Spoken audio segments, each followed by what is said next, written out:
Bonjour tout le monde et bienvenue dans une nouvelle vidéo. Aujourd'hui, je vous propose la critique de la ronde de nuit de l'écrivaine sud-coréenne Bora Chung. Bora Chung a publié plusieurs romans ainsi que plusieurs recueils de récits.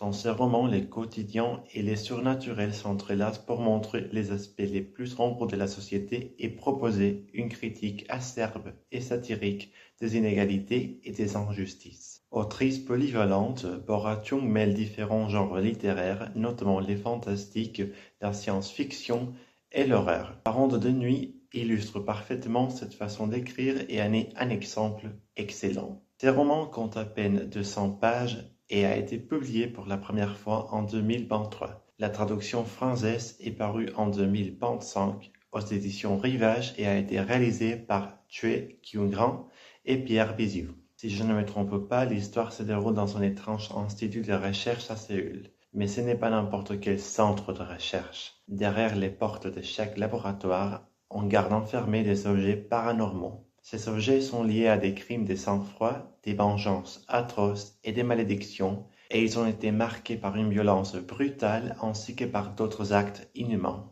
Par conséquent, ils sont imprégnés de toute cette souffrance comme par une sorte d'énergie négative et disons sont donc maudits ou possédés. On retrace l'histoire de certains de ces objets à travers les récits des différents gardiens de nuit de l'Institut qui surveillent les centres la nuit et veillent à ce que les objets restent en place. C'est surtout à travers Desuk, la dernière recrue de l'équipe et la nouvelle gardienne de nuit, que l'on découvre l'origine de ces objets et comment ils ont fini dans ces laboratoires. Il y a aussi le personnage de l'ancienne, une vieille femme aveugle qui est l'une des employées les plus expérimentées. C'est elle qui guide la narratrice et qui lui raconte l'histoire des anciens employés, qui se sont retrouvés mêlés à des affaires étranges à cause de leur travail au centre. Il y a également la directrice argente de l'Institut qui, comme la narratrice, a fini par croiser la route d'un objet maudit et a fait l'expérience directe de son pouvoir sombre. Je m'attendais à des récits terrifiants qui me donneraient la chair de poule, mais il faut dire que ce n'est pas un roman d'horreur classique ou un thriller qui cherche à faire peur. Certes, il y a des éléments inquiétants et surtout dérangeants. Mais le but principal est plutôt de critiquer les manques d'humanité, l'oppression et la violence. Toutes les créatures et les objets conservés au centre ne sont pas malveillants en soi. Au contraire, il y a même un récit dans lequel l'esprit d'une des créatures attachées à un de ces objets aide la directrice adjointe lorsqu'elle se retrouve dans une situation difficile et précaire. Ce sont simplement des objets incompris et ordinaires qui ont été malchanceux et ont été aussi maltraités par les hommes. Dans les récits, Bora Chung dénonce ouvertement les violences faites aux femmes, comme la violence physique et vicariante, l'abus de pouvoir, la manipulation et le féminicide. En plus, elle critique l'avarice, les manques de limites, la domination masculine et les dynamiques familiales nocives. Elle pointe aussi du doigt l'indifférence des hommes face à la souffrance des autres, notamment celle des animaux, par exemple à travers l'expérimentation animale. En somme, on dirait que c'est plutôt un recueil qui vise plutôt à révéler les injustices et les inégalités du présent, surtout celles qui touchent les personnes les plus vulnérables et les minorités. Cela dit, malgré toute la souffrance qui imprègne les romans, les récits sont plutôt bienveillants avec elles. On nous laisse entrevoir une lueur d'espoir et parfois même du bonheur pour les personnages qui ont été victimes de cette violence. Je pense notamment au premier récit du recueil où l'on nous raconte l'histoire d'un des gardiens de nuit qui a démissionné, Chan.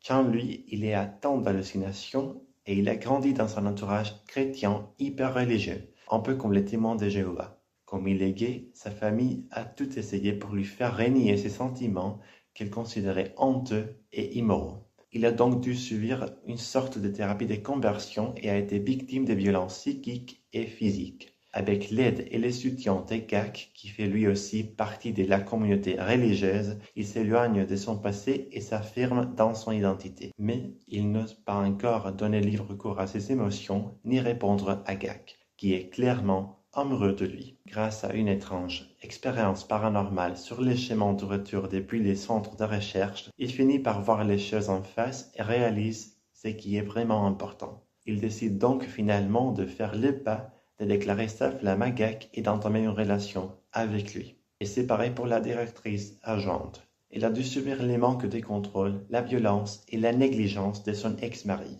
et surmonter des difficultés économiques en tant que mère célibataire quand son ex-mari l'a laissée en rade.